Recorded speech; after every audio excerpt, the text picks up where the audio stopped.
welcome back to an episode of Fishing with Flair. Today I'm out on the lake and decided to take a little bit of time to show you what the baits I've been using the past few videos that you've seen, and as well as some upcoming ones. Right now we're doing a lot of pre-spawn bass fishing. The bass haven't moved up quite yet.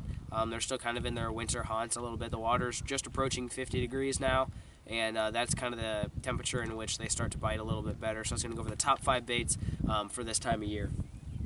We'll start off with number 1. These aren't going to be in really particular order. Some people have their favorites, but the jerkbait definitely plays a factor this time of year. This one in particular is the Smithwick Suspending Rogue. When the water's real cold, right at ice out, these ones with the bill below the nose of the bait are supposed to work a little bit better.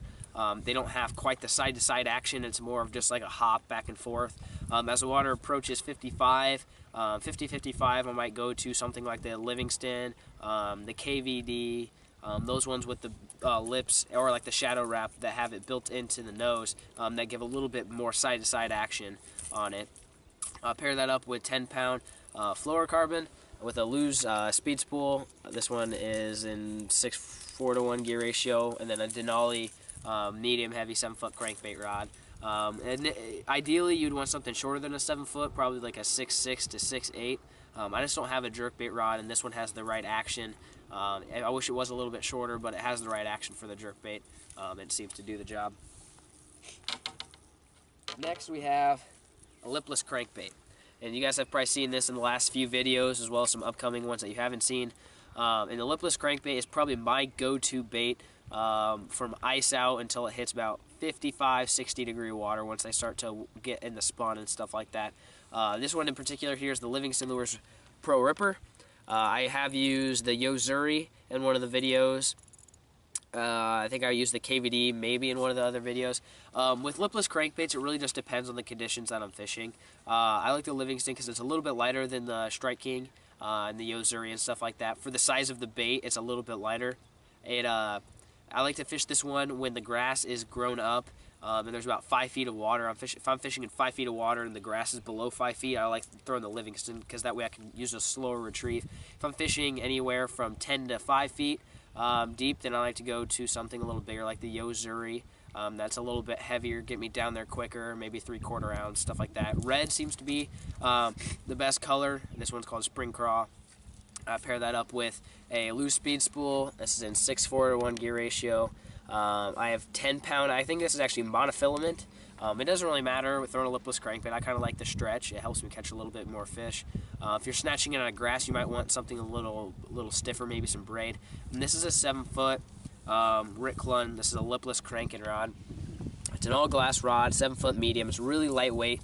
It's like fishing with a pool noodle. It's really flimsy. Like I said, it's probably not the best for snatching it out of grass, but I've just been burning it over the tops of the grass, and I like it really limp because you can launch the rattle traps really far. I can throw this twice as far as I can on a graphite rod, so that's why I picked this glass rod. Plus, I don't lose any hookups because it bends quite a bit, and you can hook. It has better hookup ratio that way. Next, we'll go with the jig. Here we have a New Tech black and blue jig with a Gambler Flappy Daddy as the trailer. This is just a flipping and pitching jig. You can go with a finesse jig sometimes, or a football head jig. Just depends on where you're throwing it. This is where I throw in deep brush piles, right up off the ledges from the channel or the winter, the winter haunts as they call it, where some of the bass hide for the winter. Find some deep brush piles and stuff like that, and that's usually the color black and blue. Teamed up with a loose laser, it's a Tournament MG, 7:1 gear ratio, 30-pound braid, a vicious braid. This is a Denali Covert 7.2 medium heavy jig rod. Just my standard flipping and pitching rod that I use year round. Next, I have a Chatterbait.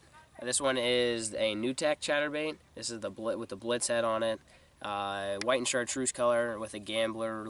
I think this is an easy swim bait, maybe a little easy. Paired up with a loose Tournament MG, 17-pound fluorocarbon, vicious fluorocarbon, and a Denali Rosewood 610 spinnerbait rod. And I like to fish this over grass as well, sometimes around rocks, but mainly just above the tops of the grass, just right where I'd throw a rattle trap. If it just depends on kind of the profile that they're looking for. If it's a little bit dirtier water, I'll probably stick to something like a chatterbait that gives a lot more vibration. Spinnerbait is also another good bait for this time of year, but I just prefer chatterbait. Just year-round, chatterbaits seem to produce more fish than a spinnerbait. For me personally, I know it's a lot of different for a lot of different guys. For colors, I do like the white and chartreuse. Bluegill pattern works, black and blue works. You just kind of have to experiment. Sometimes all white works, but white and chartreuse is a good go-to color. And the last bait, this one is going to be your Finesse Rig. If you're in clear water, which I'm not, I don't have a lot of clear water around me, but if you're in clear water, then I'd go with a shaky head. This one in particular is the Buckeye Spot Remover. Shaky head with a Gambler Weebo worm. Actually, it might be I think it's a Weebo worm, and green pumpkin, black flake. This one I would throw on rock piles, some brush piles if they're not too thick, but mainly just rocks. A little bit deeper off the ledges if the fish haven't quite moved up into the grass flats yet, then I would go with this guy. This is 15-pound vicious braid. It has a Shimano symmetry on it and a Shields Pro Angler rod, 7-foot medium. Just kind of your standard all-around good all-purpose spinning rod.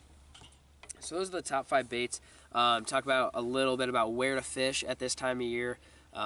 Start off at ice out. I don't know, it just depends on where you live. Me, personally, ice out came out about 2 weeks ago, so the water's moved up to about 50 now. If you're just talking about ice out, you need to go find the ledges that lead up to shallow water but have near deep water access. Another thing is go to the north end of the lake. The way the sun sets and rises, it heats up the rocks. So go find some rocks on the north end of your lake. That should be your warmest water. If it's not your warmest water, then don't fish it. Just drive around. A lot of times when I'm fishing a new lake this time of year, I literally will spend half an hour driving around the perimeter of the lake, finding the warmest water to start at. But good rule of thumb is the sun is always shining in the north end to the northeast end, east end this time of year. So that's what I would go find some grass. A lot of lakes around here, the grass has grown up quite a bit. There's usually like 5 to 10 feet of water above the grass, and a lot of the fish kind of gum up off the ledges and go into the grass to feed on the bait fish for pre-spawn. It just kind of depends on the time of year, how warm the water is. Once the water hits about 50, I'd start trying to find the grass in the shallower flats. Until then, I would stay a little deeper, maybe throw a jerkbait off a point or something like that. And then once it hits above 50 and 55, I'll make a video, and that's close, 60, 65 degree waters when they're going to be hitting spawning bait. So I'll make a new video for that, for some spawn bait. So that's it for today's episode, and thanks for watching.